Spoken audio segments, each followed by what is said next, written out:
कि एक चेदी देश नाम के देश का राजा था जिसका नाम था सत्य संगर। सूर्य नारायण की कठिन तपस्या किया तो सूर्य नारायण ने एक विमान दे दिया,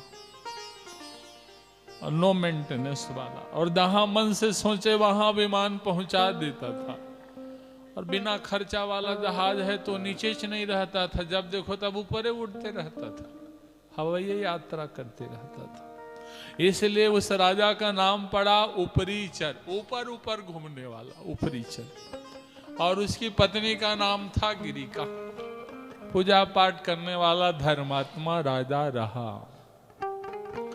एक बार पितृपक्ष के समय पितरों की इच्छाओं को पूर्ण करने के लिए जंगल मृगा खेलने गया था, मांस इंतजाम करने के लिए। उसी समय इसकी पत्नी ऋतु स्नान की थी, तो अपनी पत्नी को याद किया, और याद करने के कारण इसका वीर्य गिर गया। दोनों पर इकट्ठा किया कि अमोघ वीर्य है, ऋतु स्नान का वेला है, अपनी पत्नी को भेजवा देता हूं। ऐसा समझ करके वह एक ब्याज को बुलाया। इति उक्ता प्रददः पर्णं सेनायानि पसत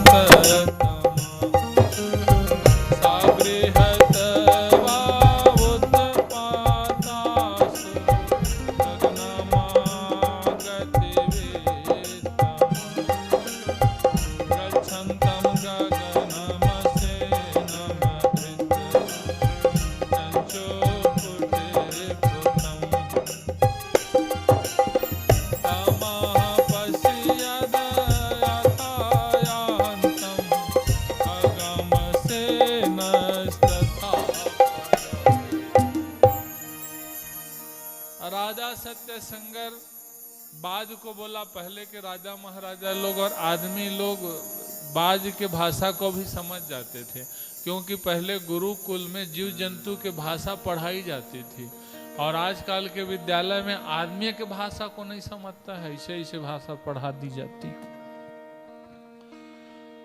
बाज को बोला कि तू इसे ले जाकर हमारी पत्नी गिरिका को देकर खिया। और पहले चिट्ठी संदेश देना रहता था ना, तो पक्षियों के द्वारा देते थे, और चिट्ठी भेजने में तो कबूतर को नंबर 1 माना जाता है। कबूतरे के द्वारा प्रेम पत्र का सप्लाई होता था पहले। अब बाज ने उस चोंच में दबा लिया और उस दोनों को दबाकर आकाश मंडल से जा रहा था। तो दुनिया में सबके शत्रु रहते हैं, कोई भी जीव जंतु रहे, सब लोग अपने अपने प्रतिष्ठा के लिए लड़ते हैं, और जो नहीं लड़ता है जीवन में आगे नहीं बढ़ सकता है। कभी न कभी अपने कर्तव्य के लिए लड़ना ही पड़ता है, और तुम छोड़ते जाओगे तो अगला आदमी समझता है डर है, कभी न कभी टकराओगे। इसीलिए कहीं न कहीं फौलाद बन के खड़ा होना पड़ता है। और दूसरे बाज ने जब आक्रमण कर दिया तो नीचे यमुना की बहती धारा, और उसी जल पर चोच का जो दोना था नीचे गिर गया। सफाई करने के लिए जगदम्बा ने जल में मछली को रख दिया है, कोई भी गंदगी रहे साफ करो। सबसे ज्यादा मछली नहाती है, लेकिन शरीर का दुर्गंध नहीं जाता है, 24 घंटा नहाती है। ऐसे नहाने से क्या फायदा। और मछली ने उस वीर्य को अपने पेट पर स्थान दे दिया। ये बड़ी विचित्र कथाएं हैं, पहले जन्म की कथाएं। अब मनुष्य के वीर्य के द्वारा वो मछली गर्भवती हो गई, और जब मछली गर्भवती हुई तो ये मछली पहले जन्म की आद्रिका नाम की अप्सरा है। एक बार देवल ऋषि स्नान करने गए रहे, तो उसके चरण को पकड़कर पानी में गिरा दिया और हंसी मजाक करने लगे, तो ऋषि ने शराप दे दिया, अब पानी के अंदर डूबना चाहती हो तो जाओ मछली हो जाओ। क्षमा याचना के, महाराज माफ करो, मछली बनना पड़ेगा, लेकिन तुम काम याचना के द्वारा मेरे चरण को पकड़ी हो, अपने गर्भ से एक बेटा और एक बेटी को जन्म दोगी, उसी समय तुम इस योनि से मुक्त हो जाओगी। तो वह मछली गर्भवती हो गई, और वहां का मछुआरा बड़ा सा जाल पकड़कर जय जगदम्बा बड़ी वाली मछली मिले कहकर चला गया। अरे काम कुछ भी रहे लेकिन भगवान को याद करता है तो उसका काम बढ़िया बनता है। जगदम्बा को याद करके जब जाल फेंका तो उस जाल में वही मछली फंदे पर आ गई। अब दासराज निषाद ने विचार किया घर में तो इस मछली को रखूंगा तो बनेगा नहीं, इसीलिए तो इसको बेचना है, तो घर में ही टुकड़ा टुकड़ा कर देता हूँ और छोटे छोटे टुकड़ा कर बाजार जाऊं। जैसे पेट को चीरा तो पेट के अंदर से एक लड़का और एक लड़की प्रकट हो गए, बेटा और बेटी। अब गरीब आदमी है, पहले से 11-12 बच्चे रहे और एक और फोकट में मिल गए। भगवान वैसे देते हैं, जिनको नहीं चाहिए तो उसको ले लो और जिनको चाहिए तो गोद ले लो, ऐसा हो जाता है। कितना भी प्रयास करो ये भगवान की इच्छा के बगैर मिल नहीं सकता। अब एक बेटा एक बेटी हुई तो राजा सत्य शंकर के पास जाकर दासराज ने बोला, देखो राजन, मछली के पेट से एक बेटा और एक बेटी मिल गया है, तो वैसे कर लेते हैं, बेटा को आप रख लो, बेटी को मैं रख लेता हूँ। राजा सत्य शंकर को उस बेटा को दे दिया गया। मछली के पेट से निकला था इसलिए उसका नाम मच्छंदर पड़ गया। शंकर भगवान के परम भक्त रहे मच्छंदर नाथ।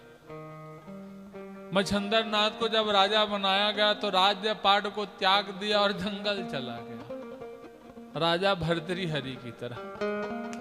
राजा भर्तृहरि जब राजा बने थे तो उसके ख्याति कीर्ति को सुनकर एक सन्यासी ने अमर फल प्रदान कर दिया कि राजन इसे आप खा लीजिए तो अमर हो जाएंगे। तो राजा अपनी पत्नी से प्रेम करता था तो राजा ने अपनी पत्नी को दे दिया, मैं जी क्या करूंगा, तुम अमर हो जाओ। उसकी पत्नी मंत्री से प्रेम करती थी और लफड़ा, तो उसकी पत्नी ने मंत्री को दे दिया, आप खाओ आप अमर हो जाओ।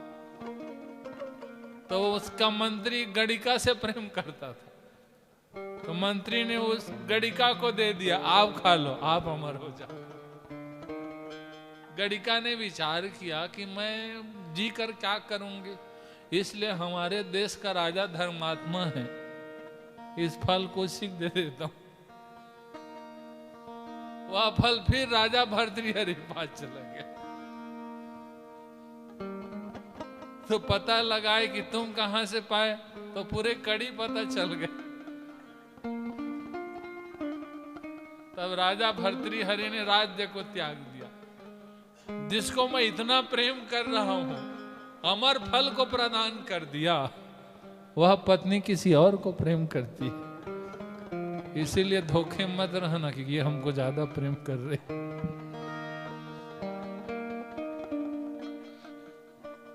कौन किसको प्रेम करते कौन जाने। इसीलिए सबसे बड़े जगदम्बा को प्रेम करो।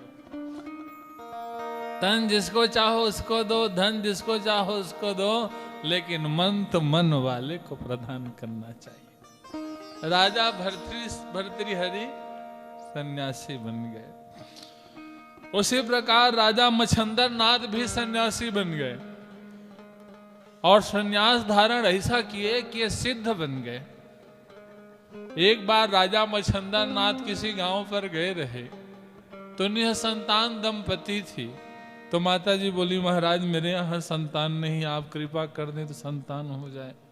मच्छंदर नाथ ने भभूति दे दिया और बोला इससे खा लेना फिर बेटा हो जाएगा। माताएं थोड़ा ज्यादा संकालु किस्म के भी रहती हैं, बड़े बड़े पूजा पाठ करवाए, इतना खर्चा कराए, बेटा नहीं हुआ तो इसके भभूति से होगा क्या। और इस भभूति को गोरख में फेंक दी, घुरुआ में। 12 साल के बाद मच्छंदर नाथ आए कि बेटा कैसा होगा, ऐसे करके। और मच्छंदर नाथ ने कहा, अलख निरंजन मैया लाला के दर्शन करा दे। मैया सामने खड़े होकर हड़बड़ा गई, बेटा से नहीं कहा दर्शन कराए। मच्छंदर नाथ ने कहा, तुम भभूति को नहीं खाई क्या? वो बोली, मैंने तो उसके गोरख पर फेंक दिया। अरे कहाँ फेंकी हो? चलो, भादों का महीना था, पानी भरा बजबदा रहा था। मच्छंदर नाथ ने कहा, अलख निरंजन बेटा, अलख निरंजन। तो गोरख से एक बाबा प्रकट हो गए, उनका नाम पड़ गया गोरखनाथ। बोलिए गोरखनाथ भगवान की जय। भगवान और भक्त कहाँ से कैसे जन्मे कुछ कहे नहीं जा सकता है। उसकी मर्जी, कौन जाने।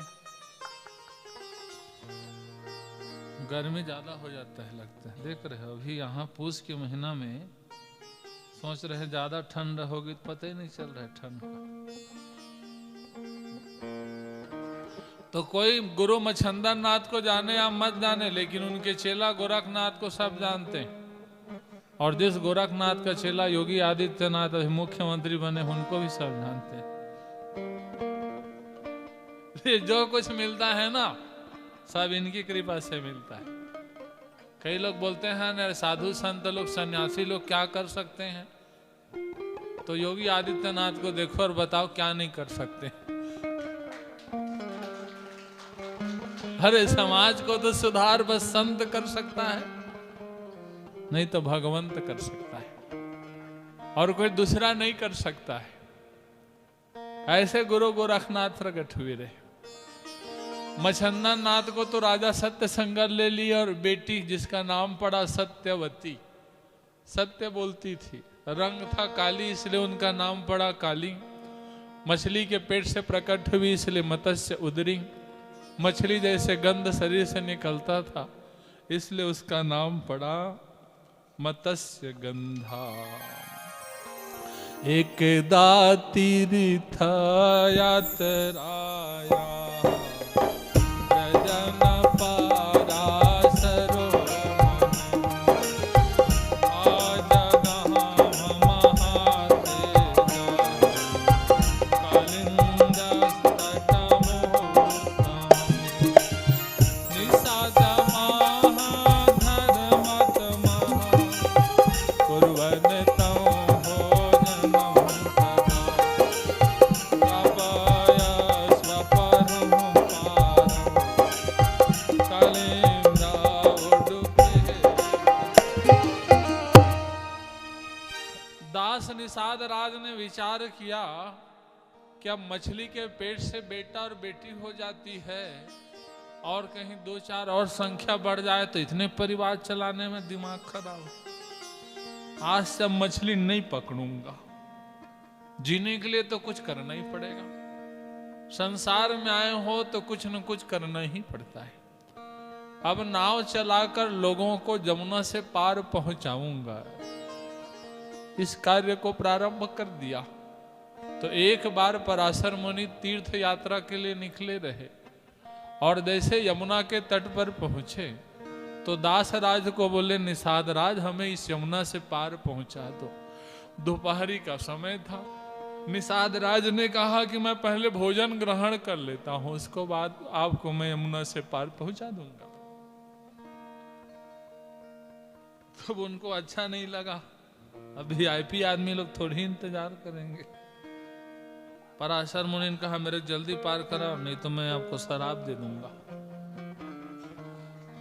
तो निषाद राज अपनी बेटी को भी नाव चलाना सिखा दिए थे, जिसका नाम था सत्यवती, मछली के पेट से प्रकट हुई थी। बोले बेटी आप इसे नाव से उस पार पहुंचा दो ना। तो सत्यवती छोटी सी नाव उडुप में बैठा करके इसको पार पहुंचा रही थी। अब महामाया की लीला कौन जाने। 12 साल की कन्या रही, और पराशर मुनि इस कन्या को देख लिए बूढ़े बाबा तो मोहित हो गए। प्रेम के कारण उसके बाएं हाथ को पकड़ करके प्रणय याचना करने लगे। वो डर गई बेचारी, कांप गई। मत्स्य गंधाम प्रजग्राह मुनि कामातुरस्तदाह, वेपमाना तु सा कन्या तमुवाच परः स्थितम्। कन्या समझ गई कि ये काम आतुर है, इसीलिए बोले कि महाराज दुर्गंधाय हम मुनि श्रेष्ठा कथम तम नौब संक से, समान रूपयो काम संयोगस्तु सुखावह। समान रूप वालों से प्रेम होता है।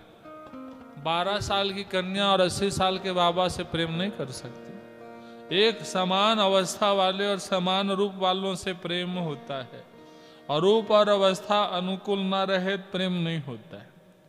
और ऊपर से मेरा रंग भी काली है, मेरे शरीर से दुर्गंध भी निकल रहा है, और ये सब क्रीड़ा रात के समय करते हैं। उसके बावजूद भी आप रात के जिस समय क्रीड़ा करना है उसे आप अभी करना चाहते हैं तो आप इंतजार करिए उस रात की बेला का, क्योंकि वो भी डर गई कहीं शराब न दे दें।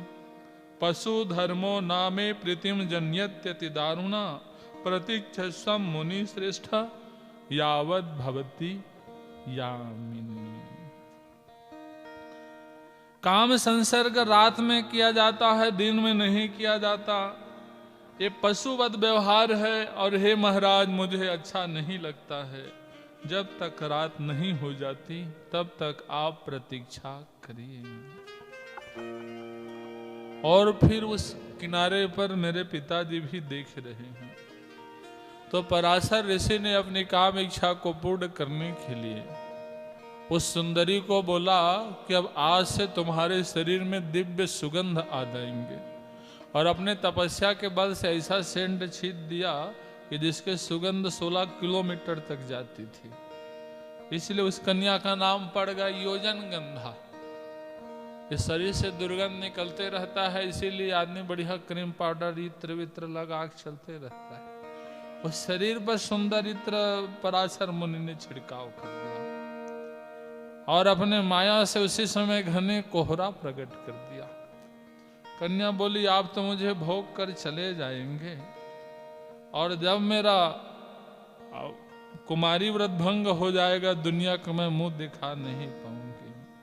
पराशर जी ने कहा भविष्यति च विख्यातस्त्रैलोक्ये वरवर्णिनि केनचित् कारणिहाम जाता कामातुरस्त्वयि। पुराण कर्ता पुत्रस्ते भविष्यति वरानने वेद विभाग कर्ता चा ख्यातश्चा भुवनत्रये।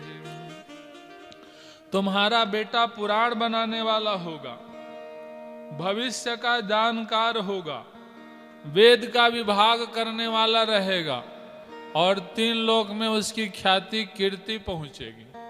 भगवान के 24 अवतार में एक अवतार उसी का होगा, 18वां अवतार वही रहेगा, व्यास नारायण का। तो इसीलिए आपका कुमारी व्रत भंग नहीं होगा। तो बोले कैसे भंग नहीं होगा, बेटा होगा तो पता नहीं चला, किसी को पता नहीं चलेगा। तो बेटा का पालन करो, पालने की जरूरतें नहीं है, वो सीधा जन्म लेगा फिर तपस्या करने चला जाएगा। पराशर मुनि ने इस प्रकार काम भोग कर दिया, चले गए। सत्यवती गर्भवती हो गई और एक बार प्रसव पीड़ा ने सताया, तब दोनों तरफ यमुना की काली धारा और बीच में द्वीप था। उसी द्वीप पर एक बालक को जन्म दे दिया। दोनों तरफ काली धारा थी इसलिए उसका नाम कृष्ण पड़ा, और द्वीप पर जन्म लिया इसलिए उसका नाम द्वैपायन पड़ा। कृष्ण द्वैपायन, द्वीप माने द्वीप और पायन माने धारा, 2 तरफ धारा। द्वैपायन, द्वैपायन, द्वे धारा, 2 धारा। कृष्ण द्वैपायन पड़ा। इन्होंने वेद का विभाजन किया इसलिए इसका नाम व्यास पड़ा। नारायण के अवतार थे इसलिए इनका नाम व्यास नारायण पड़ा। बोलिए व्यास नारायण भगवान के। तो व्यास नारायण के ही कृपा से आज हम लोग कथा सुनने को पा रहे हैं, और नहीं तो व्यास नारायण नहीं होते तो कहाँ सुनने को पाते। व्यास नारायण ने सत्यवती माता को जन्म लेते प्रणाम किया और बोला मैया जब तुम्हें जरूरत रहे तो मुझे याद कर लेना, क्योंकि तुमने मुझे जन्म दिया जरूर है, लेकिन मेरा कर्तव्य कुछ और है, इसके लिए मैं आया हूं।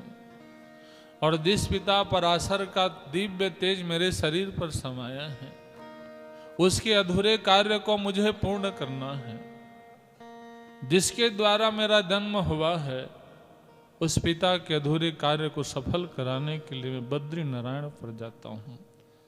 और व्यास नारायण उसे बद्री नारायण पर चले गए। जगदम्बा कठिन तपस्या की, और इसी तपस्या के प्रभाव से 18 पुराण की रचना कर दी है।